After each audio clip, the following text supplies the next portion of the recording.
اسی ایک رات میں۔ آگے انہوں نے کہا گھر کے اندر آیت الکرسی، مکہ مدینہ کی تصویروں کو گھر میں اپنے اندر لگانا کیسا ہے، لٹکانا؟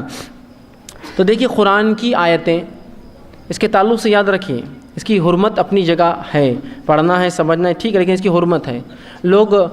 ڈائلر ٹونز کے طور پہ لگاتے ہیں، جب تک کوئی انتظار کرتا ہے آپ کا وہ بجتے رہتا ہے قرآن آیت، یہ جائز نہیں ہے۔ قرآن کسی کے ٹائم پاس کے لیے نہیں آیا کہ آپ خالی وقت میں اس کو سناتے رہے، اور جب کچھ آیت کا پتہ نہیں کون سا ٹکڑا اور حصہ چل رہا ہے اور وہ اس کو ریسیو کر لیتے ہیں، وہ آیت کٹ ہو جاتی ہے۔ یہ درست نہیں، اس لیے کہ اس کا معنی پورا نہیں ہوتا ہے۔ دوسرا، قرآن اس لیے بھی نہیں آیا کہ آپ جو اس سے گھروں کو سجائے سنوارے، کیلیگرافی ہوتی نا، وہ عجیب ٹیڑھے میڑے اندازوں میں عربی لکھی ہوئی ہوتی ہے، نہ کس کو سمجھتی نہ کس کے پلے پڑتی کیا لکھا ہوا ہے،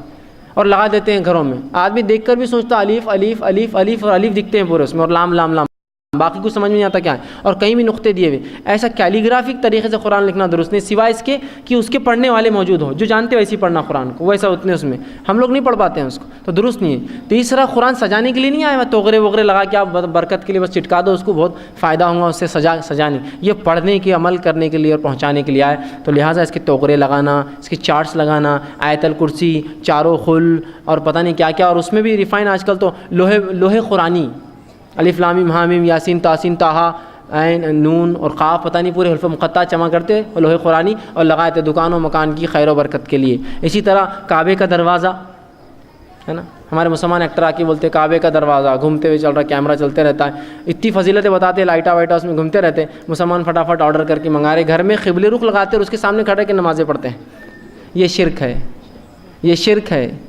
اللہ رب العزت کے لیے مومن نماز پڑھتا ہے نا کعبے کی طرف، کعبہ تو قبلہ ہے، اس کی طرف دیکھتا ہے، اس کی تھوڑی عبادت کرتا ہے مومن، تو اس کے دروازے کو لگائے تقدس سے بیٹھتے ہیں، اس سے دعائیں مانگتے ہیں، یہ شرک ہے۔ یہ بت پرستی قسم کی آ رہی ہے مسلمانوں میں، اور اس میں لائٹیں بھی ہوتی ہیں آج کل، تو گھومتے رہتی لائٹیں، پورا کا پورا معبود بنا دیا آپ نے اس کو ایک قسم کا، ٹھیک ہے۔ تو یہ توغرے وہ لگانا درست نہیں ہے، سوائے اس کی کہ آیتیں آپ اسے لگائے کہ کوئی پڑھ لے چلتے پھرتے، بچوں کو یاد ہو جائے۔ میں نے ایک بار کہا کہ قرآن آیتوں کو لگانا نہیں چاہیے، اور اس پہ یہ عقیدہ بھی رکھنا کہ حفاظت کریں گے، درست نہیں۔ قرآن پڑھنے سے اللہ حفاظت کرتا، قرآن خود حفاظت نہیں کرتا ہماری، اس کی حفاظت اللہ کرتا، اور اس کے پڑھنے سے اللہ کی خوشنودی آتی، پھر اللہ ہماری حفاظت کرتا، ٹھیک ہے۔ ہمارے گھر میں بھی لگی ہوئی تھی، لوگوں نے کہا دیکھو خود تو کہتے ہیں کہ میں قرآن یہ چٹکانا لگانے کے لیے نہیں، آپ کے گھر میں لگی ہے۔ میں نے کہا وہ بچے یاد کرتے ہیں، ہمارے دروازے پہ ایک دعا لکھی آنے جانے کی، فلاں جگہ بیڈ روم میں لکھا، تو یہ یاد کرنے، جب یاد کر لیتے ہم نہیں لگا دیتے لا کر تاکہ بچے، تو یہ ایک الگ چیز ہے کہ آپ لوگوں کو یاد کرانے کے لیے آیتیں لکھے، سمجھانے کے لیے، لیکن یہ عقیدہ نہ ہو کہ اس سے حفاظت ہوتی، اس سے برکت آتی۔ کوئی قرآن لٹکنے سے برکت حفاظت نہیں ہوتی۔ اگر ایسا ہوتا تو قرآن کے پبلشر سب سے مالدار لوگ ہونا تھا دنیا کے اندر، جو قرآن چھاپتے، بیچارے کبھی کبھار تو پریشان رہتے، پیپر کی ریٹ میں جو ریٹ بڑھ جاتے ہیں، چھپائی کا مسئلہ، کوالٹی، سمجھ رہے آپ۔ اگر واقعی میں صرف قرآن کی موجودگی برکت لاتی تو سب سے مالدار لوگ قرآن چھاپنے والے ہونا تھا، کمپنیاں، لیکن آپ دیکھیے وہ بھی کمپیٹ کرتے مارکیٹ میں بیچارے۔ لوہے قرآنی وہ چٹکا دیتے الف لام میم حامیم یاسین طٰہٰ نون قاف، اور بولتے اس سے دکانوں مکانوں کی خیر و برکت۔ ماشاء اللہ، واقعی میں اگر آتی، ہاں آئی نا، میں نے جب سے لگا اتنی خیر، اتنی برکت، اتنا فلاں، اچھا ماشاء اللہ۔ وہ یہ لوہے قرآنی بیچنے والے سے کبھی پوچھیے کہ تیرے گھر میں کتنے رہتے ہو، تو ہم کو ایک بج کے آتا نا 5 روپے میں، تیرے گھر میں کتنے ہو، بولیں گے 1000 2000 500 لاتا ہوں۔ کیسا گھر چلتا ہے؟ بہت مشکل سے چلتا ہے بھائی، کبھی بکتے کبھی نہیں بکتے۔ جس کے گھر میں 500 1000 ہے اس کا گھر نہیں چلتا برابر۔ میرے گھر میں خیر برکت پوری آ رہی، لیکن وہ ایک لے کے 5 روپے کا لگانے سے سوال یہ، اس کے گھر میں تو سب سے زیادہ خیر و برکت ہونا تھا، اس کا تو 1000 کی تھپی رکھی ہوئی پوری خیر، پوری برکت، پورے محلے کی برکت اسی گھر میں ہونا تھا، لیکن وہ بولتا بہت مشکل سے بکتے ہیں، لوگ اتنا جھک جھک کر کے لیتے، قرآن کی بھی چیز ہے تو 10 روپے بولتے 5 روپے کرتے، وہ بہت مشکل ہوتی، 10 15 روپے 20 روپے 100 روپے کما لیتا دن میں۔ اگر کوئی یہ عقیدہ قرآن لگائے کہ واقعتاً یہ لگانے سے یہ ہوتا ہے، اس نے بھی شرک کیا۔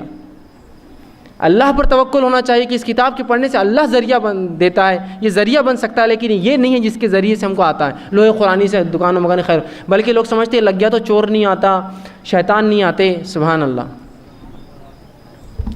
اگر ایسا ہوتا تو کسی مومن کے پاس شیطان کبھی نہیں آتا تھا، کہ تو سب مومنوں کو کچھ نہ کچھ قرآن یاد ہے، ہاں یہ طٰہٰ یاسین حامیم سب کو یاد ہے نا، پھر کیوں شیطان بھگاتا کہ ہم بھگ جانا تھا ہم سے بھی دور۔ یہ سب بری باتیں یاد رکھیے، قرآن ان چیزوں کے لیے نہیں ہے، تو گھروں میں ایسی تصویریں مت لگائیے۔ یہ الگ بات ہے کوئی علم کے لیے کہ کعبہ اس طرح سے ہے، مدینہ اس طرح دکھتا ہے، ٹھیک ہے، لیکن اکثر لوگ جس عقیدے سے لگاتے ہیں وہ عقیدہ جس طرح غیر مسلم اپنے تیرتھ استھلوں کی، ان کے مقامات کی، ان کے بڑوں کے لگاتے ہیں، ویسے مسلمان بھی مکہ مدینہ، کعبے کا دروازہ، دادا پردادا سگڑ دادا ابا اور فلاں اور پورے پوسٹرز لگے، فوٹوਆਂ لگی، یہ سب بہرحال درست نہیں ہوگا۔